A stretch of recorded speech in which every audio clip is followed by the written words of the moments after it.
Hello YouTube, Wasprick here, taking a look at my Swiss M18 combat helmet.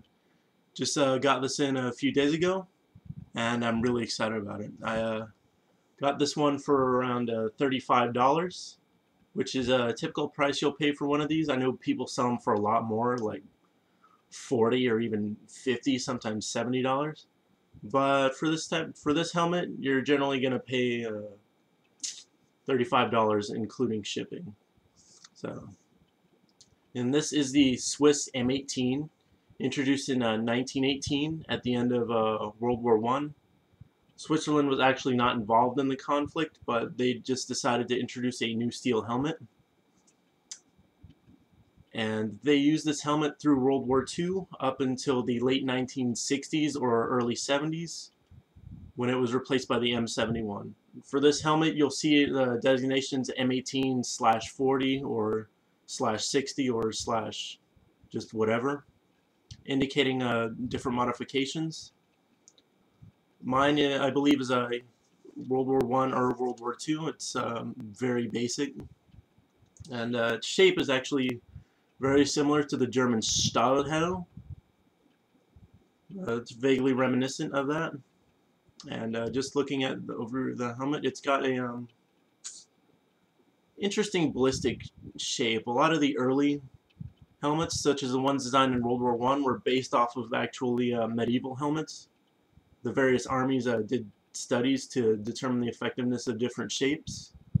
So the Germans took the medieval sallet form and used it for their Stahlhelm, and the British used the kettle hat for their helmet, which is commonly known as the Brody. And Switzerland, I'm assuming based on this helmet shape, they looked at earlier designs of armor of the knights. And then turning the helmet around, you can see it has two vent holes. I'm assuming they're vent holes. They might be a mounting for some sort of crest or ornamental device. On the inside, you have the suspension system, which consists of a piece of string to adjust the diameter of the inside. It's got a headband type mounting inside, sort of. And then on these three parts, each of them is filled with a padding. So it sits pretty comfortably on your head. And then, of course, it's got a nice leather chin strap. This one is obviously in a issued used condition. The leather shows sign of aging, especially the chin strap, and then the paint has wear and age marks on it. What I'm really happy about with the paint, though, is it's still got the original paint. It looks like they took sand or silica glass and embedded it in the paint to reduce the shine on the helmet, much like with the US M1. So this is a very, very basic helmet. I thought I had probably one of the most basic helmets, the Czech M52, but if you take a look at the Swiss M18 and then the Czech M52, the Czech M52 looks pretty snazzy compared to this. And this is it's pretty easy to adjust, pretty much like a lot of European helmets. It's got the string, which you just mess with to increase or decrease how high it rides on your head. I'm gonna put it on really quick and continue the evaluation.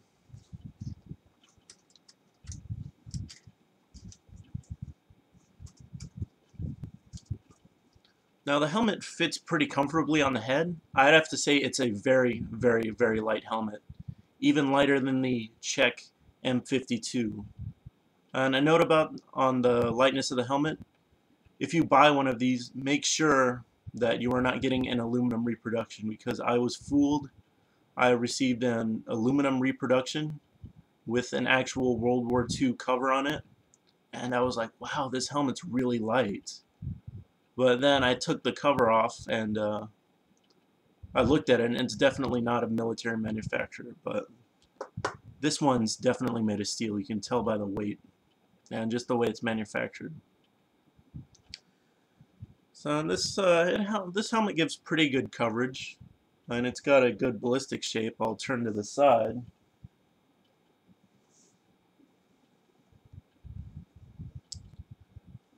And it's very, very lightweight. It's pretty comfortable. It's the only downside to this helmet is that the suspension system doesn't offer a lot of impact protection. And if you were to get hit by small fragments, you'd be fine, but if you were hit by some sort of large shell splinter, it'd definitely leave your ears ringing from the impact. This is a very, very interesting design of helmet. So, and for this helmet, there's a few different types of camouflage covers. The primary one that I've seen is a splinter type camouflage. It's actually a reversible cover.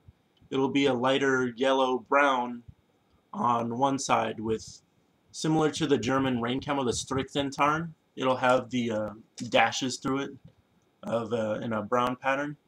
And then the other side, it's more green dominant. It's got gray. It's like got grayish blue in there with a dark green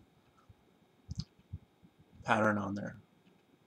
So, and then I believe before it was replaced, there's the Swiss Alpenflage pattern with black, red, white, and I believe khaki. So, and this is a very interesting piece for collecting. However,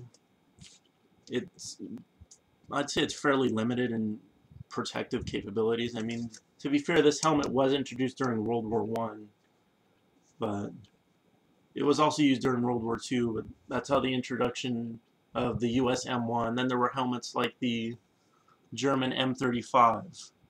But this helmet is superior in coverage to the British Brodie. I'm not sure about the Mark III or Mark IV turtles, so if I get my hands on one of those, I'll make sure to make a note of that. So, and one final note, another cool thing about this helmet is that it is used in the movie Hobo with a Shotgun. There are two characters in the movie, part of an organization called the Plague. They wear armor, they go around and kill people at the behest of the ruler of the town. And one of them is named Rip, and on his head he is wearing a Swiss M18. So I just thought that was a pretty cool little note, and I hope you guys like my video. Please make sure to comment and subscribe.